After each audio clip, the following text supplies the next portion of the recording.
Hello నేను Mrs Rao. Make in India ఫలాలు ఇప్పుడు కనిపిస్తూ ఉన్నాయి. రష్యా S-400 లేకపోతే ఆపరేషన్ సింధూర్లో మన పరిస్థితి ఏంటి అనేది భారత ఆర్మీ చెప్తూ ఉంది. S-400 ఒకవైపు వచ్చేటువంటి డ్రోన్స్ మిజైల్స్ని పేల్చివేస్తూనే ఇంకొక వైపు ప్రత్యర్థుల యొక్క లక్ష్యాన్ని ఛేదించగలదు. అందుకే దాన్ని సుదర్శన చక్రంలాగా చెప్తూ ఉంటారు. సుదర్శన చక్రంలాగా ఉపయోగపడింది ఆపరేషన్ సింధూర్లో S-400 అనేది. రష్యా నుంచి 4 S-400లను భారతదేశం కొనుగోలు చేసింది అని చెప్పి ఆపరేషన్ సింధూర్ సందర్భంగా మనం అనేక సందర్భాల్లో ప్రస్తావించుకున్నాం. ఇంచుమించుగా అంతే పవర్ఫుల్ ఉన్నటువంటి నిస్తార్ అనేటువంటి దాన్ని రూపకల్పన చేశారు భారత్లోని స్వదేశ పరిజ్ఞానంతో. ఇప్పుడు అది భారత ఆర్మీకి ఒక పెద్ద అస్త్రంగా నిలిచింది. పూర్తి స్వదేశీ పరిజ్ఞానంతో రక్షణ ఉత్పత్తులు అనేకం తయారవుతున్నాయి.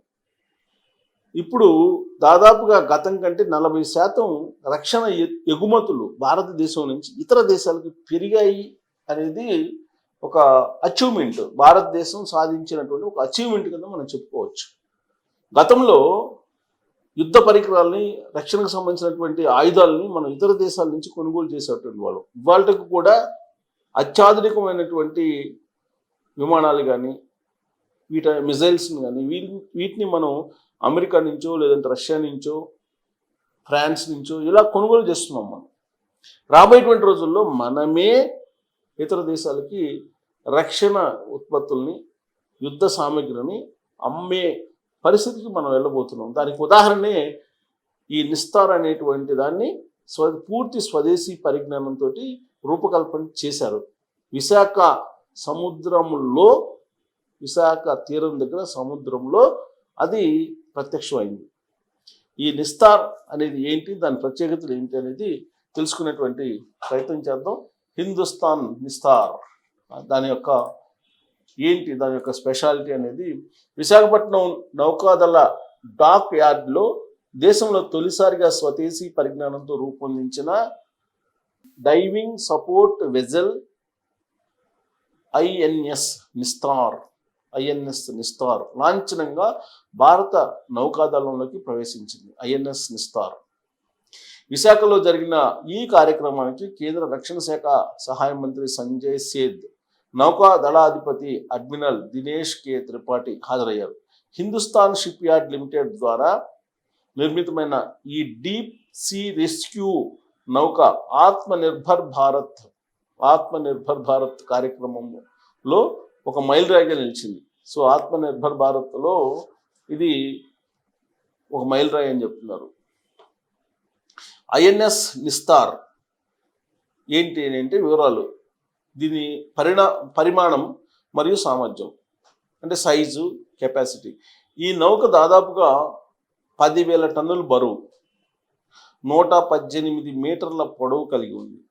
ఇది ఇండియన్ రిజిస్టర్ ఆఫ్ షిప్పింగ్ ప్రణాళికలకు అనుగుణంగా నిర్మించబడింది. సాంకేతిక ఈ నౌక 300 మీటర్ల లోతు వరకు సాటర్ రేషన్ డ్రైవింగ్ 300 మీటర్ల లోతు వరకు వెళ్తుంది అనమాట. 75 మీటర్ల లోతు వరకు సైడ్ డైవింగ్ స్టేజ్ మరియు 1000 మీటర్ల లోతు వరకు రిమోట్లీ ఆపరేటెడ్ వెహికల్స్ ద్వారా డ్రైవర్ సహాయం మరియు సాల్వేజ్ పనులు చేయగలరు. ఇక మదర్ షిప్గా ఇది డీప్ సబ్మెర్జెన్స్ రెస్క్యూ వెహికల్కు మదర్ షిప్గా పనిచేస్తుంది. ఇది అత్యవసర పరిస్థితుల్లో సబ్మెరైన్లో చిక్కుకున్న సిబ్బందిని రక్షించడానికి కూడా ఉపయోగపడుతుంది. స్వదేశీ భాగాలు, ఈ నౌకలో 75% కంటే ఎక్కువ భాగాలు స్వదేశీ పరిజ్ఞానంతో తయారు చేయబడ్డాయి. 120కి పైగా సూక్ష్మ, చిన్న, మధ్య తరహా సంస్థల సహకారంతో నిర్మితమైంది. ఇది గ్రేట్ థింగ్ వాస్తవంగా, ఎందుకంటే 75% కంటే పైగా భాగాలు ఈ ఐఎన్ఎస్ నిస్తార్లో మన స్వదేశీ పరిజ్ఞానంతో తయారు చేసినవే వాడారు. పైగా ఈ 120కి పైగా సూక్ష్మ, చిన్న, మధ్య తరహా సంస్థల సహకారంతో దీన్ని నిర్మించడం అనేది ఆత్మనిర్భర్ భారత్లో ప్రత్యేకత. ఇక చారిత్రక నేపథ్యం, నిస్తార్ అనే పేరు సంస్కృతం నుండి వచ్చింది. దీని అర్థం విముక్తి నిస్తార్ అంటే విముక్తి లేదా రక్షణ. 1971లో భారత్ పాకిస్తాన్ యుద్ధంలో పాకిస్తాన్ సబ్మెరైన్ ఖాజీని గుర్తించడంలో కీలక పాత్ర పోషించిన మొదటి నిస్తార్ నౌక యొక్క వారసత్వాన్ని ఈ కొత్త నౌక కొనసాగిస్తుందని నౌకాదళ అధిపతి అడ్మిరల్ త్రిపాఠి తెలిపారు.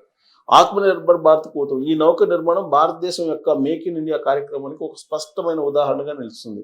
ఇది కేవలం భారత నౌకాదళ సామర్థ్యాన్ని పెంచడమే కాకుండా గ్లోబల్ సబ్మెరైన్ రెస్క్యూ సామర్థ్యం గల కొన్ని దేశాల సమూహంలో భారత్ను చేర్చింది. మంత్రి సంజయ్ సేథ్ మాటలు, ఈ నౌక భారత నౌకాదళాన్ని ప్రపంచ స్థాయి శక్తిగా నిలబెడుతుంది. ఇక వికసిత భారత్ యొక్క సాంకేతిక పరివర్తనను సూచిస్తుంది. ఐఎన్ఎస్ నిఫ్తార్ భారత నౌకాదళం యొక్క తూర్పు నౌకాదళ కమాండ్లో చేరనుంది. ఇది భారత మహాసముద్రం ప్రాంతంలో భారతదేశం యొక్క సముద్ర భద్రత మరియు రెస్క్యూ సామర్థ్యాలను మరింత బలోపేతం చేస్తుంది అని చెప్పి ఆయన వివరించారు. సో ఇది ఐఎన్ఎస్ నిస్తార్. చూడండి ఫోటోలో ఐఎన్ఎస్ నిస్తార్. తర్వాత ఇది వీళ్ళు ఇనాగ్రేషన్ ఫంక్షన్ అయిన తర్వాత తీసుకున్నటువంటి ఫోటో. సో ఐఎన్ఎస్ నిస్తార్ అనేది ఇప్పుడు భారత ఆర్మీలో ఒక కీలకమైనటువంటి పరిజ్ఞానం కలిగినటువంటి ఒక అద్భుతమైనటువంటి అస్త్రంగా మనకు కనిపిస్తుంది. ఇదంతా కూడా మోడీ ఆత్మనిర్భర్ భారత్లోనే సాధ్యమైందని చెప్తున్నారు. అంతేకాకుండా ఇప్పుడు భారత్కు సంబంధించినటువంటి వస్తువులను, రక్షణ పరికరాలని విదేశీకి ఎగుమతులు చేస్తున్నామని అంటేనే భారత యొక్క రక్షణ వ్యవస్థ ఎంత పటిష్టంగా ఉందనేది అర్థమవుతుంది.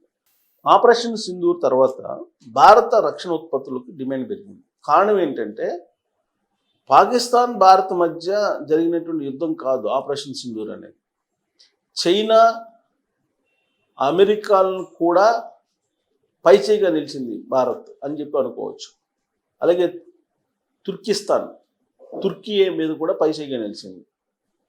ఆపరేషన్ సింధూర్ అనేది కేవలం ఒక పాకిస్తాన్ మీద మన భారతదేశం గెలిచినట్టు కాదు. చైనా